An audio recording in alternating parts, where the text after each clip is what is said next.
नमस्कार, बाखबर में आपका स्वागत है। मैं हूं राघवेंद्र सिंह। आज हम बात करेंगे बम्पर वोट किस पर चोट। दरअसल पश्चिम बंगाल के संदर्भ में हम बात कर रहे हैं। वैसे तो 5 राज्यों के चुनाव हैं। असम में बीजेपी लौट रही है वापस। हर एग्जिट पोल और वहां का माहौल बता रहा है कि बीजेपी की सरकार की वापसी असम में हो रही है। लेकिन जहां तक पश्चिम बंगाल की बात है, वो सीमावर्ती राज्य है। सरहदी सीमा जो है, सरहद पर मामला है। घूसपेट और बांग्लादेश से के जो तेवर है भारत के खिलाफ, उस लिहाज से अब पश्चिम बंगाल में ऐसी सरकार का आना जरूरी है जो देश के प्रति जिसकी राष्ट्रवादिता पर कोई शक ना करे और ना वो जातियों में बटी हो।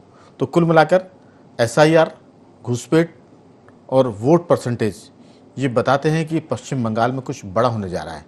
वो बड़ा कम से कम ममता बनर्जी के पक्ष में तो नहीं दिखता है। हालांकि भारतीयों की आदत होती है बीच का रास्ता अपनाने की। वो दोनों बात करते हैं कि वोट परसेंटेज बढ़ा है तो वो ममता जी को 142 मिलेंगी, बीजेपी को 145 मिलेंगी। लेकिन इस बार ऐसा साफ लग रहा है कि भाजपा पूरे बहुमत के साथ आएगी। हालांकि इस तरह की घोषणा 7 एग्जिट पोल में से 5 कर रहे हैं। छठा IND24 को भी आप मान सकते हैं कि वो कह रहा है कि ममता बनर्जी की सरकार जा रही है और बीजेपी वहां आ रही है। तो इसी मुद्दे पर बात करेंगे कि बम्पर वोट किस पर चोट। बीच का रास्ता नहीं, हम सीधी बात करेंगे। चर्चा में जोड़ेंगे हमारे साथ दिल्ली से राजनीतिक विश्लेषक श्री नागेंद्र सिंह परमार जी। स्टूडियो हमारे साथी मौजूद हैं वरिष्ठ पत्रकार योगीराज योगेश जी और हमारे वरिष्ठ पत्रकार साथी देवदत्त दुबे जी। कुल मिलाकर एसआईआर का खौफ बहुत था। 90 लाख से ज़्यादा वोट वहाँ कट गए हैं। बहुत से घूसपैठिए एसआईआर और सरकार की केंद्र सरकार की या चुनाव की सख्ती की वजह से बांग्लादेश चले गए। बहुत से घूसपैठिए बंगाल छोड़कर भारत के राज्यों में सिमट गए हैं और चुनाव के बाद वो फिर वापसी कर सकते हैं। लेकिन ऐसा लगता है कि इस बार का जो बदलाव की बयार है वो ममता बनर्जी से रोक नहीं पाएंगी। पिछली बार पैर में चोट लगने की वजह से सर में पट्टी बांधकर उन्होंने बहुत कुछ काम कर लिया था, लेकिन इस बार लगता है कि सारे उनके गुणाभाग गणित कमज़ोर साबित हो रहे हैं। तो चर्चा की शुरुआत करते हैं। हमारे साथ मौजूद है योगीराज योगेश जी, देवदत्त दुबे जी और नागेंद्र सिंह परमार जी। नागेंद्र जी, मैं सबसे अंत में आपके पास आऊँगा एक तरह से फाइनल वर्डिक्ट के लिए। शुरुआत कर रहा हूँ योगीराज जी आपके साथ। 7 में से 5 एग्जिट पोल कह रहे हैं कि बीजेपी पश्चिम बंगाल में सरकार बना रही है। पश्चिम बंगाल के वोटरों का जो नेचर है वो अभी तक ऐसा है कि आज़ादी के बाद 20 साल कांग्रेस से राज किया, 25 साल वामपंथियों ने राज किया और 15 साल ममता बनर्जी को हो गए हैं। तो देखते हैं कि बदलाव कितनी रफ्तार से हो रहा है। क्या एकदम स्वीप कर रही बीजेपी या फाइटिंग पोजीशन में आकर सरकार बनाएगी? आपकी राय। ये देखिए, निश्चित तौर पर यह बात सही कि 5 पोल कह रहे हैं बीजेपी के पक्ष में, और 5 पोल नहीं, ये जो मतदान हुआ ये भी इसी ओर इशारा करता है। और वहाँ के जो मतदाता हैं, जब हम उनसे सुनते हैं उनकी बातें, वो भी इस बात की ओर इशारा करती है कि अब ममता दीदी जाने वाली हैं। आप ये देखिए कि एक समय बंगाल में कुछ इलाके ऐसे हुआ करते थे कि जहाँ वोट डालना मुश्किल हो जाता था, लोग घरों से बाहर नहीं निकल पाते थे। विशेष वर्ग के लोगों का दबदबा रहता था, पोलिंग बूथों पर कब्जा रहता था और सामान्य लोग वहाँ घुसने की हिम्मत नहीं कर पाते थे। अभी कई पिक्चर इस दौरान ऐसी देखी, शायद आपकी भी नज़र पड़ी होगी। बंगाल की कुछ महिलाएं बाहर निकली और बड़े कश्मकश वाले भीड़ भरे इलाके में और दंगे की स्थिति एक तरह से निर्मित हुई और वो चिल्ला चिल्ला के कह रही कि मैं बंगाल को अब बांग्लादेश नहीं बनने देंगे। तो ये कितनी बड़ा एक मैसेज है एक वो महिलाओं का जो घर से बाहर नहीं निकल पाती थी। और ये जो बम्पर मतदान है वो भी वो इसी ओर इशारा करता है कि लोगों ने बिल्कुल जिसको कहते हैं जीवन मरण का सवाल बना लिया और उससे प्रेरणा लेके मतदान किया। आप बताइए, 90% वोटिंग, 90, 91, 92, 95 के आसपास फिर वोटिंग पहुंचेगी, जैसे फर्स्ट फेज में हुआ, सेकंड फेज में हुआ। तो ये सारी परिस्थितियां इस बात की ओर इशारा कर रही हैं। और इन सब के अतिरिक्त एक बार जो सारे लोग भूल जाते हैं, निश्चित तौर पर ये सभी कहते हैं, पोल्स भी कह रहे हैं, वहाँ के लोग भी कह रहे हैं कि साहब ममता दीदी को वहाँ हराना बहुत कठिन है। निश्चित तौर पर कठिन काम है। मेरा सवाल यही है कि ममता दीदी ने 15 साल में ऐसा क्या किया? आप बताइए। इंडस्ट्रियलाइजेशन की घनघोर विरोधी, मतलब आपने जो दुनिया कह रही है, दुनिया इन्वेस्ट करने के लिए इन्वेस्टर समिट आयोजित कर रही है अपने स्टेट में, अलग अलग राज्यों में, हर सरकारें, और आप वहाँ आ रहे कारखानों को भगा रही। टाटा जैसा कारखाना आपने नैनो का वहाँ लगने वाला था, आपने विरोध करके उसको भगा दिया। तो आपका सोच क्या है? केवल आप वर्ग विशेष की दम पर वह चुनाव जीत रहे पिछले 3 बारों से। आप डेवलपमेंट की आप बात कर रहे हैं, मेरे ख्याल से एक समय देश की दिशा तय करते थे बंगाल, बिहार, ये बड़े अग्रणी राज्य माने जाते थे। यहाँ से जो मैंडेट मिलता था या यहाँ से जो विचार चलता था वो पूरी देश में जाता था। आप बताइए पिछले 15 सालों में बांग्लादेश ने का ऐसा कोई उदाहरण कि साहब इन्होंने डेवलपमेंट के मामले में बहुत बड़ा कोई प्रोजेक्ट लेके आ गए हों, कोई नवाचार किया हो, लॉ एंड ऑर्डर के मामले में कोई बहुत बड़ी इन्होंने स्थिति में सुधार किया हो। त्राही त्राही मची हुई है इस बंगाल में। वहाँ के खुद के लोग ही खुश नहीं है, रोजगार वहाँ मिल नहीं रहा, लोग इधर उधर घूमते फिर रहे हैं, भीड़ बिल्कुल बकरियों की तरह लोग आ रहे हैं जा रहे हैं। न सरकारों ने पूछ ली, केवल वोट दे दो और इसके बाद आप कुछ भी करते रहो। दंगे फसाद चोरी डकैती आम बात है, बलात्कार जैसी चीज़ें, सरकारी अस्पतालों में बलात्कार हुए। तो ये सारी जो स्थितियां हैं, जब इनकी आप जब बात करते हैं तो समझ में आता है कि बंगाल में होकर इस समय देश का सबसे वर्स्ट स्टेट है बांग्लादेश, बंगाल आप देखा जाए डेवलपमेंट के मामले में, जो बहुत अति पिछड़े। बिहार जैसा राज्य जो है वो विकास की राह पे चल पड़ा है, और वहाँ के जो प्रोजेक्ट वो बताते हैं, वहाँ लंबी चौड़ी सड़कें, पटना का एयरपोर्ट देख लीजिए आप, वहाँ के जो इंफ्रास्ट्रक्चर है वो देख लीजिए, मतलब आश्चर्यजनक उनमें परिवर्तन आया। बंगाल क्या बता दीजिए, वहाँ के तो इतने ऐतिहासिक मॉन्यूमेंट्स थे वो सुरक्षित नज़र नहीं आ रहे वहाँ, तो आप कर क्या रहे हैं वहाँ। तो जब ऐसी सिचुएशन जब बनती है तो फिर लोगों को भी लगता है, लोग इसी बात के लिए घर से बाहर निकलते हैं, सत्ता में बदलाव की आवश्यकता महसूस करते हैं। और मुझे ऐसा लगता है कि वो बदलाव की बयार चली है, और हो सकता है कि 4 मई के जो नतीजे आए वो जो एग्जिट पोल दिखा रहे हैं उसके आसपास ही रहेंगे। मुझे तो लगता है कि एग्जिट पोल से भी ऊपर निकल जाएंगे, अप्रत्याशित नतीजे आएंगे। और ये जो कहा जाता है कि वोट परसेंटेज बढ़ा हुआ, अब गणित बदल गया, वो सत्ताधारी दल के पक्ष में जाता है, बशर्ते कि सत्ताधारी दल ने अच्छे काम किए हों। बेशक उनकी लोकप्रियता थी इसलिए वो 3 चुनाव उन्होंने जीते, लेकिन जो आपने विस्तार से बताया कि किस तरह से वहाँ विकास या औद्योगिकरण की बात कर रहे हैं, उसमें बंगाल काफ़ी पीछे है। लेकिन घूसपेटियों के मामले में धर्मशाला बन गया है। अगर हम वर्ग विशेष की बात करें तो वहाँ मुर्शिदाबाद की घटना देख लीजिए आप, या अपराध की बात करें तो जो मेडिकल कॉलेज कलकत्ता में वहाँ डॉक्टर के साथ बलात्कार और हत्या हो रही है, ये कुछ ऐसी घटनाएं जो बताती है कि वहाँ के राज्य की स्थिति ठीक नहीं थी, ना आर्थिक, ना लॉ एंड ऑर्डर की, और ना वर्गों के बीच समन्वय की। तो बहुत सारी बातें जिसके नतीजे 4 मई को देखने को मिलेंगे। देवदत्ती जी, पहले फेज़ का जो दौर था, लोगों ने कहा था कि ये फेज़ बीजेपी के पक्ष वाला इसलिए वोट पड़ गए, लेकिन जो सेकंड फेज़ है इसमें लगभग उससे भी ज़्यादा वोट पड़े। अब SIR का जिक्र हो रहा है, लोग कह रहे हैं कि SIR का बदला लेने के लिए लोगों ने वोट परसेंट बढ़ाया, क्योंकि SIR केंद्र सरकार की, भाजपा की बड़ी एक वो थी, मांग थी और बड़ा काम था, उसके खिलाफ लोग निकल के बाहर आए। मेरा मानना है कि SIR के खिलाफ पश्चिम बंगाल का अल्पसंख्यक सबसे ज़्यादा था, और अल्पसंख्यक वोट पश्चिम बंगाल में नहीं, उसका ट्रेंड है, हमको समझना पड़ेगा उनकी तासीर। वो पूरे देश में एक तरफा पोलिंग करते हैं, चाहे वो सत्ता के पक्ष में करें या खिलाफ करें, वो हर उस पार्टी के खिलाफ पक्ष में वोट डालते हैं जो भाजपा को हराने वाली होती है। देश में नंबर 2 की जो पार्टी बनेगी भाजपा के खिलाफ, उसमें अल्पसंख्यक वोट करता है। बिहार में आप देख लीजिए तो लालू करते हैं, आप देख लीजिए उत्तर प्रदेश में तो समाजवादी पार्टी को करते हैं। एक ज़माने में वो बहुजन समाज पार्टी को वोट करते थे क्योंकि लगता था कि वो हराने वाली है। एक ज़माने में कांग्रेस को वोट करते थे कि कांग्रेस शायद भाजपा को टक्कर देगी, और पहले तो वो कांग्रेस को देते थे वोट क्योंकि वो उनकी सरपरस्त पार्टी मानते थे अपने आप को। तो बहुत सारी बातें हैं। बंगाल में जो सीन चल रहा है वो ये कि SIR का बहाना, ताकि जब नतीजे आए तो कह सकें कि SIR की वजह से लोगों ने भाजपा के खिलाफ वोट किया था। ये क्या नतीजा आया, बीजेपी कैसे सरकार में आ गई, जरूर कोई घोटाला हुआ है। तो अगली बात जो है वो SIR के बहाने EVM पर अटैक होगा, वोट हैकिंग पर अटैक होगा, और उसको लेकर पश्चिम बंगाल में हिंसा की घटनाएं भी सामने आ सकती। मैं आज आपको कह रहा हूँ 4 जून को, अगर 4 मई को बीजेपी सरकार में आती तो जो मैं आपको चित्रण कर रहा हूँ ये हम होता हुआ देखेंगे। लेकिन मैं भगवान से प्रार्थना करता हूँ कि ऐसा सीन हमको दिखाई न दे। देवदत्त जी, आपकी राय। बिल्कुल राघवेंद्र जी, पिछला जो विधानसभा चुनाव था मुझे लगता है वो बीजेपी का सेमीफाइनल था।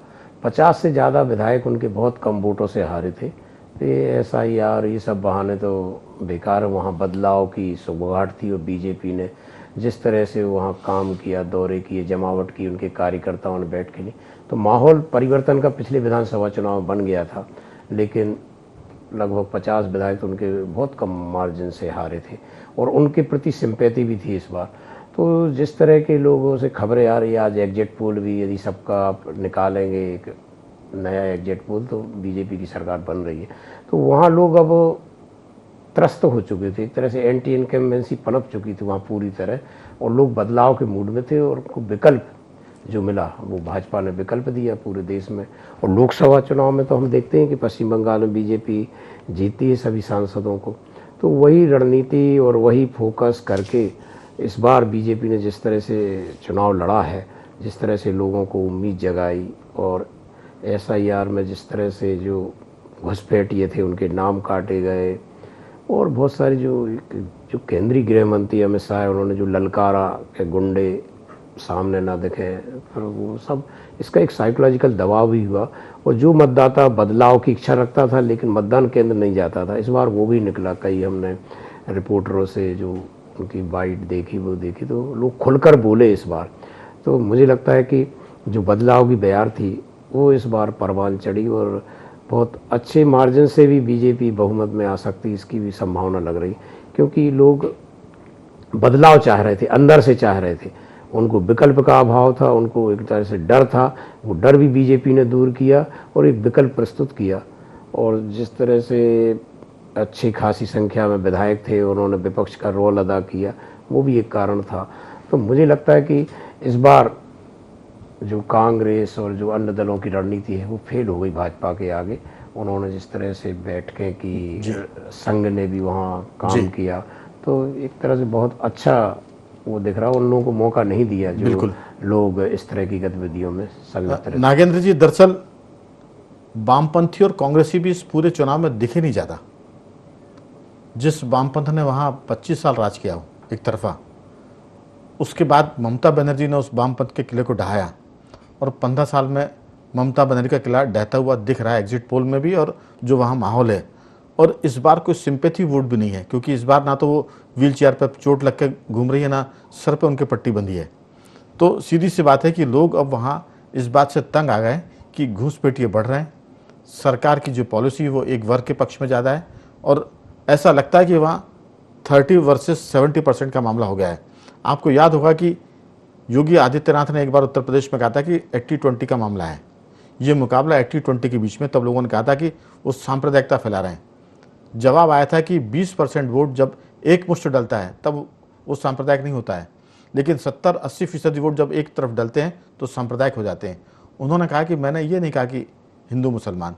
तो मुझे लगता है कि 70% अगर हिंदू वोट एक तरफ जाएगा, जो इस बात से तंग है कि ममता बनर्जी की जो पॉलिसी है वो एक वर्ग के पक्ष में ज़्यादा है, घूसपैठियों के साथ वो ज़्यादा खड़ी दिखती हैं।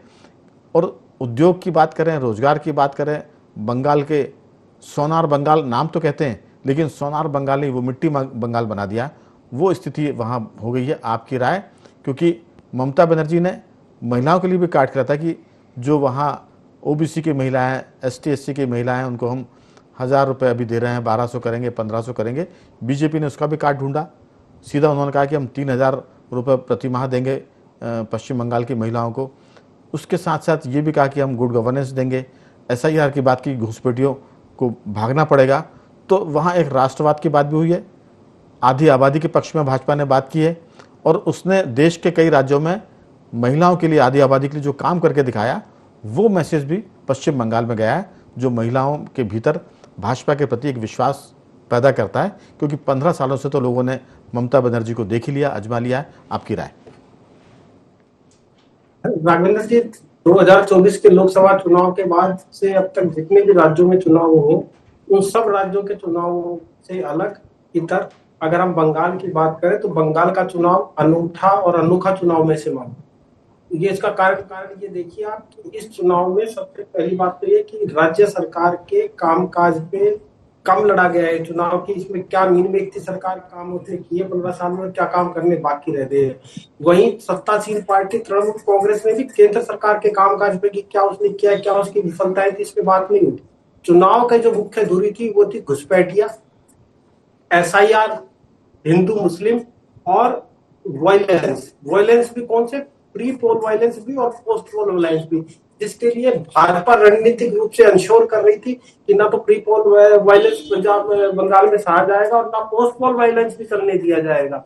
और दूसरी तरफ इसी बीच के भी चुनाव के बीच की रणनीति के बीच में एक और जो बात निकल के आ रही थी, इस पर हमें गौर करना चाहिए, वो ये थी कि इस चुनाव ने ये भी तय कर दिया कि इंडी ब्लॉक में भी दरार की एक खाई पैदा हो गई है। आप देखिए किस तरीके से कि इंडियन नेशनल कांग्रेस का क्या स्टैंड रहा, और आप देखिए राष्ट्रीय राजद है जो बिहार में, और समाजवादी पार्टी और आम आदमी पार्टी, इनके प्रमुख तो वहां प्रचार करते हुए दिखे ममता बनर्जी के पक्ष में। जहां तक कांग्रेस और वाम दलों की बात है तो वो इस परिदृश्य से गायब थी। मुख्य रूप से जो चुनाव था वो भाजपा वर्षित तृणमूल कांग्रेस का चुनाव था। आपको इस तरीके से देख लीजिए, और इसमें कोई शक नहीं है कि देखिए दो ऐसा राज्य है, बंगाल में उसमें दूसरा राज्य मानता हूँ, देश का पहला ऐसा राज्य है मैं कहूंगा बिहार था, जहां लालू प्रसाद यादव जी को 15 साल मिले, लेकिन 15 साल में उन्होंने वहां के लिए किसी भी तरह के विकास कार्य के लिए, आम आदमी के उत्थान के लिए, प्रदेश के उत्थान के लिए कोई काम नहीं कर पाया। बंगाल ऐसा दूसरा राज्य है कि 15 साल तक लगातार ममता बनर्जी को सत्ता सौंपने के बाद भी ना तो वो विकास की राह पे आगे बढ़ा, ना लोगों को जिस तरह से अपलिफ्ट होना था उनके लिए रोजगार का मामला हो और अन्य मामले हो, उस मामले में वो कुछ कर पाई सत्ता में रहते हुए। जहाँ और इस मामले में भी ये चुनाव होता था कि पूरे देश में आप देखिए 92-93% तक वोटिंग होना अपने आप में एक रिकॉर्ड बनाता है कि लोगों में कितना उत्साह था, मतदाताओं में कितना उत्साह था, कितने जोश उमंग के साथ उन्होंने वोट डाला है। मेरी निजी राय ये है, शायद मैं गलत भी हो सकता हूँ, मेरी निजी राय है कि मैं अब भी इस चुनाव को बहुत टफ चुनाव मानता हूँ। मुझे ऐसा लगता है चुनाव में, क्योंकि देखिए पिछले काफी चुनाव जो फ्री बीज के हिसाब से लड़े गए हैं और फ्री बीज ने वहां काफी असर डाला है। फ्री बीज का जो मौजूदा है वो ममता बनर्जी के पक्ष की चीज जाती है अगर उसको चुनाव जाता है। महिलाओं के वोट की अगर देखा जाए, अगर महिलाओं ने इस तरह से वोट किया कि नारी शक्ति वंदन की बात जो थी और भाजपा लगातार बात कर रही थी, महिलाओं ने किस तरह से वोट डाला है, क्योंकि उन्होंने 93-94% से ज्यादा वोट डाला, लेकिन वो किस तरफ डाला है वो बहुत मायना रखता है अगर हमें ये पता चल जाए। बाकी इस पूरे 5 राज्यों में मुझे एक तो टीवी के जो है तमिलनाडु में मुझे ऐसा लगता है कि मेरी निजी राय है कि वो प्रदर्शन जो दिखा रहे एग्जिट पोल में उससे ज्यादा बेहतर करेगी। बंगाल का चुनाव शायद मेरी नजर में, हो सकता है मैं गलत हूं, मुझे लगता है कि टफ फाइट है अभी भी कुछ ब्लॉक्स के साथ। देखिए, या तो इसमें ममता बनर्जी 170-80 सीट लेकर आएंगी या बीजेपी 170 सीट लेकर आएगी। अब वहाँ बीच का मामला खत्म हो गया है। ये चौथा चुनाव है और जिस परिस्थिति में चुनाव हो रहा है उसके चलते नहीं लगता है कि, क्योंकि पिछला चुनाव और ये चुनाव अगर तुलना करें जिसमें ममता बनर्जी जीत कर आई थी, तब ममता बनर्जी के प्रति सिंपैथी वोट भी थे, बीजेपी इतनी आक्रामक नहीं थी। और इस 5 सालों में, बीते 5 सालों में जो कुछ बंगाल में घटित हुआ उससे वहाँ का 70% जो वोटर है हिंदू, वो बहुत आहत हुआ है। महिलाओं के मामले की बात करें, घुसपैठ की बात करें, फिर अराजकता की बात करें, और हर किसी का जादू चढ़ता है उतरता भी है। सूरज जब चढ़ता है तो बाद में उतरता भी है। पश्चिम बंगाल में 20 साल कांग्रेस का सूरज चमकता रहा, 25 साल वामपंथियों का चमकता रहा, और अभी कोई वजह नहीं है जो चीज़ दिख रही है कि ममता बनर्जी टफ फाइट में, वो एक तरफा मामला मुझे दिख रहा है इसमें। लेकिन योगी राज जी, अंग, बंग और कलिंग की बात की जाती है। ये 3 राज्य कहे जाते थे, अंग यानी बिहार, बंग यानी पश्चिम बंगाल और कलिंग यानी उड़ीसा। तो बीजेपी ने बिहार में अपनी सत्ता स्थापित कर ली है, उड़ीसा में सत्ता स्थापित कर ली है। अब पश्चिम बंगाल उसके टारगेट पर तो नहीं, लेकिन देश के लिए वो जरूरी था भाजपा के हिसाब से, वहाँ भी वो सत्ता की तरफ अग्रसर दिख रही है और एग्जिट पोल भी यही बता रहे हैं। कोई टफ फाइट नहीं दिख रही है, एक तरफा मामला दिख रहा है। आपकी राय? नहीं, निश्चित तौर पर बंगाल इसलिए भी महत्वपूर्ण है कि इस पड़ोस में बांग्लादेश लगा हुआ है, और बीते कुछ दिनों में जो घटनाक्रम बांग्लादेश में हुए हैं वो निश्चित तौर पर विश्व में निंदा के पात्र बने हैं। कैसे वहाँ हिंदुओं को टारगेट किया गया, कैसे वहाँ मंदिरों को जलाया गया, कैसे साधु सन्यासियों की हत्या की गई। तो चूंकि आप इतने पास लगे हुए हैं, बांग्लादेश का आदमी सुबह आता है, शाम को वहाँ का राशन कार्ड बन जाता है, उसका आधार कार्ड बन जाता है। तो इस बात के लिए थोड़ी ममता बनर्जी को वहाँ के लोगों ने बैठाया था। कई जिलों में आपने डेमोग्राफी चेंज कर दी, और जब SIR में वो नाम आए तो आप ज्ञानेश कुमार को हटाने की बात करने लग गए। तो इन चीज़ों की एक इंतहा होती है। दूसरा, सबसे बड़ी बात आती है कि आप कुछ भी करें लेकिन गुड गवर्नेंस करके दिखाइए। आप पिछले 2 टर्म में तो मान सकते हैं, चलो ठीक है, पिछली बार के चुनाव में भी ये हुआ था कि जब बीजेपी ने बहुत ताकत लगाई तो शायद बंगाल के लोगों को ये लगा कि बीजेपी जो है अनावश्यक या इंटरफेरेंस कर रही है। वहाँ के लोगों को ये लगा कि ये तो जानबूझ करके यहाँ आ गए और दादागिरी से चुनाव जीतना चाहते हैं, इसलिए भी ममता को एक तरफा मैंडेट मिला। लेकिन इन 5 सालों में लोगों ने ममता का कार्यकाल भी देख लिया, और बीजेपी की जो नीति है जिसका जिक्र आपने पहले दौर में किया था कि बीजेपी शासित राज्यों में जो आधी आबादी के लिए काम किए गए वो पूरे देश में सराहे गए, वो रोल मॉडल बन के उभरे। बिल्कुल। तो निश्चित तौर पर वो बंगाल की महिलाओं को भी इस बार ये लगा और इसलिए इस बार महिलाएं बहुत ज़्यादा संख्या में घरों से बाहर निकली। कुछ मीडिया हाउस भी इस बात की का जिक्र करते हैं, माहौल बनाने बिगाड़ने में मीडिया का भी बड़ा रोल रहता है। युद्ध चल रहा है अमेरिका, ईरान और इजराइल के बीच में। भारत के कुछ मीडिया हाउस ये खबर चला रहे हैं कि बस चुनाव के बाद डीजल पेट्रोल के दाम बढ़ने वाले, ताकि पता रहे कि सिर्फ महंगाई बढ़ेगी और बंगाल के चुनाव की वजह से उसको रोके हुए हैं। सरकार ने आज कहा कि कोई डीजल पेट्रोल के हम दाम नहीं बढ़ाने वाले, लेकिन मीडिया हाउस को इस बात का इल्म हो जाता है कि दाम बढ़ रहा ताकि बाजार में माहौल ख़राब हो जाए, देश के भीतर माहौल ख़राब हो। मैं इस पर आऊँगा कि देवदत्त जी, एक मेरे मित्र हैं जो पुलिस में एसीपी के रैंक पर थे, उन्होंने बताया कि वो जब संयुक्त राष्ट्र की पुलिस में काम करने विदेश गए, वहाँ से जब वो लौटे तो दुबई में वो रुके, उनकी जो फ़्लाइट थी दुबई में कुछ देर के लिए रुकी। वहाँ जब वो चाय पीने के लिए एयरपोर्ट के किसी रेस्टोरेंट में गए तो हिंदुस्तानी देखकर एक व्यक्ति ने उनसे कहा कि सर, मैं वहाँ जो वेटर का काम करता था कि मैं क्या आपके फ़ोन से अपने परिवार से बात कर सकता हूँ, मेरी फैमिली बंगाल में रहती है। तो उन्होंने कहा ठीक है, उन्होंने अपना मोबाइल दिया, उसने बात कर ली। चूँकि वो पुलिस में थे, बात होने के बाद उन्होंने उस नंबर को रीडायल किया। जब वो रेस्टोरेंट से बाहर निकले तो किसी महिला ने फ़ोन उठाया, क्योंकि उस आदमी ने कहा था कि मुझे मेरी माँ से बात करनी है। जब उस महिला ने फ़ोन उठाया तो उन्होंने पूछा कि आप कौन बोल रही हैं। उन्होंने कुछ नाम बताया कि मैं फ़लानी बेगम बोल रही हूँ। बेगम कहाँ से बोल रही हो? तो उसने कहा कि मैं बांग्लादेश से बोल रही हूँ। वो बांग्लादेशी था जो भारत के पासपोर्ट पर दुबई में नौकरी कर रहा था। उन्होंने कहा कि मैंने ये सब बातें विदेश मंत्रालय को बताई, गृह मंत्रालय को बताई, फिर जो कार्रवाई हुई होगी वो अपनी जगह है, लेकिन बांग्लादेश, पश्चिम बंगाल बांग्लादेशियों के लिए सेफ प्लेसेस बन गया था। और घूसपेट का मैंने एक उदाहरण दिया, जो बांग्लादेशी पश्चिम बंगाल से होते हुए दुबई में नौकरी कर रहा था। तो ये सब चीज़ें देश के लिए खतरा भी थी और अभी भी खतरा बनी हुई है। आपकी राय बहुत छोटी सी। बिल्कुल राघवन जी, जो पंजाब और पश्चिम बंगाल, ये दो राज्य ऐसे हो गए कि बहुत, उधर पाकिस्तान इधर बांग्लादेश।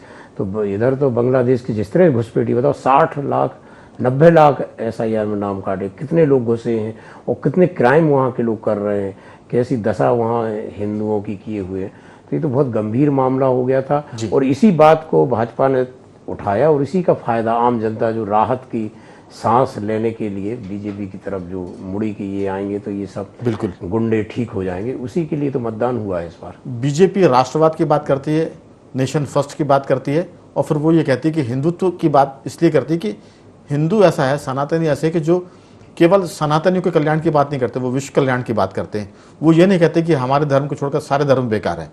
वो ये नहीं कहते कि जो सनातन को नहीं मानता उसको मार दिया जाना चाहिए। इसीलिए वहाँ सनातन की बात भी हुई, राष्ट्रवाद की बात भी हुई और मेक इन इंडिया की बात भी हुई। तो ये बहुत सारी चीज़ें जो मिलकर पश्चिम बंगाल में बताती कि बीजेपी सरकार में आ रही है। आपकी राय बहुत छोटी सी नागेंद्र जी, अब चर्चा का समय खत्म होने वाला है। जो वहाँ के लोगों में एश्योरेंस जगाई है, जो आस जगाई है, एक तो सबसे बड़ा जो था वायलेंस को लेके देखिए आपने कि भाजपा ने जिस तरह से आश्वस्त किया, और उसी का एक बहुत बड़ा परिणाम है कि लोगों ने इतनी बड़ी संख्या में निकल के इतना रिकॉर्ड मतदान किया है। इसके मामले में तो भाजपा की इस कोशिश सराहनीय कही जाएगी। और महिलाओं का जो वोट बैंक, इतना वोट जो प्रतिशत इतना बढ़ा है, लोगों ने पोलिंग करी आके महिलाओं ने, उसमें भी भाजपा की नीति कहीं ना कहीं कारगर रही है। और जिस रणनीति के साथ भाजपा ने चुनाव लड़ा है, मुझे नहीं लगता कि इससे बेस्ट रणनीति अपनाई जा सकती थी मौजूदा समय में चुनाव लड़ने के लिए। हाँ, उसका टेलीफोन भाजपा को मिलता है तो बहुत अच्छी बात है, बदलाव की बयार आती है, तो कहीं ना कहीं घुसपैठियों वाला जैसा मुद्दा था और सारी मुद्दे उनसे कम से कम बंगाल को निजात मिलेगी, हम ये मान के चलें। आपने बीच में कहा था कि मैंने भी कहा था कि वामपंथी और कांग्रेसी दिख नहीं रहे हैं। जब वहाँ इलेक्शन चल रहे हैं तो राहुल गांधी अंडमान निकोबार में घूम रहे हैं। तो जब जो इंडी ब्लॉक है, इंडिया गठबंधन जिसे कहते हैं, उसमें जब ये हालत होगी तो वहां तो अकेली ममता बनर्जी खुद ही लड़ रही थी। जी राघवेंद्र जी, ये तो तय मान के चलिए कि वाम समर्थक राम समर्थक हो गए थे। वामपंथियों ने TMC को नहीं, भाजपा को वोट डाला, इस तरह की रिपोर्टें भी आ रही है। तो वाम वाले राम समर्थक थे इस चुनाव में, वो वोट बैंक उस तरफ ही गया, रिपोर्टें तो यही कह रही जी। कुल मिलाकर चुनाव बहुत मजेदार हुआ है, लोकतंत्र के हिसाब से बहुत बढ़िया है। नतीजे जो भी है, हमारे अनुमान है, अटकलें हैं। हम मध्य प्रदेश में बैठे हुए अंधेरे में तीर मार रहे हैं, लेकिन देखते हैं किसका अनुमान सही निकलता है 4 मई की प्रतीक्षा करेंगे। समय समाप्त हो रहा है। मैं तीनों मेहमानों का धन्यवाद करता हूं। नागेंद्र जी आपका बहुत धन्यवाद, देवदत्त जी आपका बहुत धन्यवाद और योगीराज जी आपका बहुत साधुवाद कि आपने चर्चा में हिस्सा लिया। तो बखबर में आज सिर्फ इतना ही। बने रहिए हमारे साथ और देखते रहिए IND24।